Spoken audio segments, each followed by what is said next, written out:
तो आज क्लिनिक में एक पेशेंट आया, स्किन डिसीज़ की दवाई ले रहा है और आते ही सीधे चिल्लाने लगा कि भाई साहब आजकल ना तो तुम सुन रहे हो ना बागेश्वर सरकार हमारी सुन रहे हैं। मैंने पूछा भाई क्यों, क्या हो गया?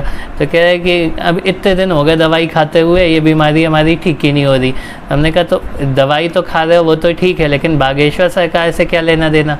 तो कह रहे उनने 11 मंगलवार कही थी आवे को, हम तो 8 मंगलवार हो लिए लेकिन अभी तक कछु सुधार नहीं हो। तो ये ऐसे सुधार अगर हो जाता और हो भी जाता, लेकिन अगर तुम्हें श्रद्धा होती उस चीज़ में तब तो सुधार होता। तुम तो क्वेश्चन मार्क लेके जाते हो, कहीं भी जाते हो तो मंदिर गए तो भी क्वेश्चन मार्क लेके गए, घर पे पूजा करवाई तो भी क्वेश्चन मार्क लेके करवाई। अब क्वेश्चन मार्क मतलब क्या? क्वेश्चन मार्क मतलब कॉन्फिडेंस नहीं है, विश्वास ही नहीं है आप जो कर रहे हैं वो सफल भी होगा कि नहीं होगा। आपने तो बस ये देखा है कि एक बिज़नेस की तरह हम गए हैं तो तुमको हमारा काम करवाना है। भैया भगवान को क्या पड़ी कि भगवान तुम्हारा काम कर दे? क्यों? हम आ गए मुँह उठा के, हमने शक्ल दिखाई है, हमने तुम्हारे सामने हाथ जोड़े हैं, इसीलिए तुमको हमारा काम करना पड़ेगा। हमें 11 मंगलवार कहे थे तो हम 11 मंगलवार तुम्हारे पास आ गए तो तुम्हें हमारा काम करना पड़ेगा। तो भैया एक मंगलवार श्रद्धा से चले जाते तो भी तुम्हारा काम हो जाता। लेकिन वो जो श्रद्धा चीज़ होती है ना, वो इतनी जल्दी आ ही नहीं पाती। और इतनी जल्दी क्यों नहीं आ पाती? क्योंकि नेगेटिव बहुत सोचते हैं हम। कोई अच्छी बात होती है तो उस पर हमारा ध्यान नहीं जाता, हमेशा नकारात्मक पहले आ जाता है कि ये नहीं हुआ तो, इसने ऐसा कह दिया तो, ये काम नहीं बना तो, बस यही लाइफ में चलता रहता है। इसलिए श्रद्धा बहुत ज़रूरी है आज के टाइम पे। आप एक बार पुकारो, लेकिन ढंग से पुकारो तो भगवान सुनेंगे, और मन से पुकारो तो भगवान सुनेंगे। आप 1000 बार पुकारो और आपका ध्यान ही ना हो तो आप दिन भर पुकारते रहो, सालों पुकारते रहो, भगवान आपकी बात नहीं सुनेंगे। अब आपने देखा होगा आजकल पूजा कर रहे हैं मुंह से राम राम निकल रहा है और सोच रहे हैं कि अरे यार आज उससे पैसे लेने हैं, मुंह से राम राम कर रहे हैं और कह रहे अरे यार आज तो खाना बनाना है, अभी इतना काम पड़ा है। तो फिर राम को क्या पड़ी है? आप तो काम पे ध्यान दे दो ना, राम पे ध्यान क्यों दे दो?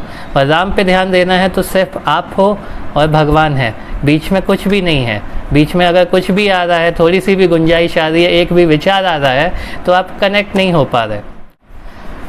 तो आजकल जो भक्ति चल रही है, दिखावे वाली भक्ति चल रही है। टीका लंबा होना चाहिए, सैफरन वाला वो केसरिया वाला कपड़ा होना चाहिए, भगवा वस्त्र, तो लगता है कि हाँ भाई पूजा कर रहा है बंदा। और उसके बाद भी फ़ोन बजता है, वहाँ आहुति देने का टाइम है और ये ले हाओ सुरेश आवे लगे हम, भाई आ रहे, बस ये चल रहा है। तो भाई ऐसे नहीं होती भक्ति। मोबाइल को साइड में रख दें जब पूजा करें तो, टीवी को ऑफ़ कर दें जब पूजा करें तो, दिमाग को शांत कर दें जब पूजा करें तो। दिमाग में काम चलते रहेंगे तो फिर काम ही चलते रहेंगे, भगवान नहीं चलने वाले। और सिर्फ नाम का प्रभाव कितना होता है, भगवान के नाम का प्रभाव ही इतना होता है कि आपको किसी लंबे विधि विधान की ज़रूरत ही नहीं है। आप भगवान का नाम भी अगर कनेक्ट होके श्रद्धा से ले लेते हैं उतना ही आपके लिए काफ़ी होता है। तुलसीदास जी ने रामायण में राम नाम का प्रभाव कितना है उसके बारे में बहुत विस्तृत वर्णन दिया है। तुलसीदास जी लिखते हैं, जाना चाहई गति जेऊ, नाम जी हैं जपी जानहि तेऊ, साधक नाम जपई लय लाए, होई सिद्धि अनिमादिक पाए।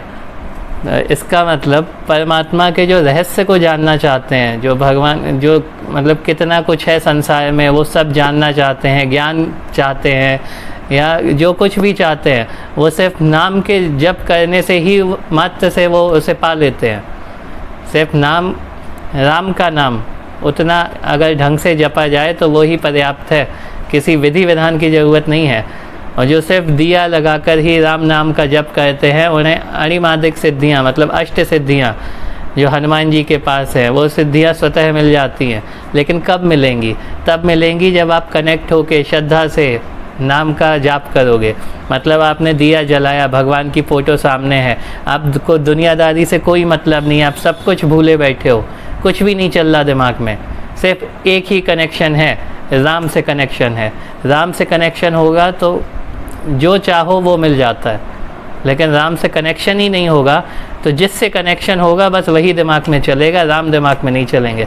तो आप चाहे बागेश्वर जाओ, चाहे आप तिरुपति जाओ, चाहे आप वैष्णो देवी जाओ, भगवान से मिलने जाओगे भगवान मिल जाएंगे। बिज़नेस करने जाओगे तो बिज़नेस फेल ही होता ऐसे थोड़ी होता है कि आपने 2 किलो लड्डू चढ़ा दिए और आपका कोई बड़ा सा प्रोजेक्ट पास हो जाए।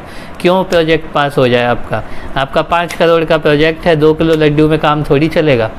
और भगवान को क्या पड़ी है, आप शांति से हाथ जोड़ के भी चले जाओगे तो भगवान आराम से आपका काम कर देंगे। तो ये आपके हाथ में है कि आप क्या चाहते हैं। अगर आप सफलता चाहते हैं, शांति चाहते हैं, तो आध्यात्म ज़रूरी है, और आध्यात्म में भी निरंतर संपर्क ज़रूरी है भगवान से, क्योंकि वही है जो चला रहे हैं। सबई नचावत राम गोसाई, जब राम सबको नचा रहे हैं तो आपको भी नचा रहे हैं। आपका काम राम कर रहे हैं, लेकिन आपको भरोसा नहीं, आपको लगता है हम कर रहे हैं। तो जब हम कर रहे हैं तो फिर हम ही पास होंगे, हम ही फेल होंगे, भगवान से क्या लेना देना। और जब भगवान कर रहे हैं तो फेल होने की गुंजाइश ही नहीं है। तो ये सोच के करें, भगवान का काम है, भगवान करवा रहे हैं, भगवान में समर्पण है, और जब समर्पण है तो आप सफल हो। समर्पण ख़त्म, सफलता नहीं मिलेगी, और आप लेन देन करते रह जाओगे, नाम तो राम का लेते रहोगे, और दिमाग में कचरा चलता रहेगा। तो कचरे से मुक्त होंगे, सफल होंगे।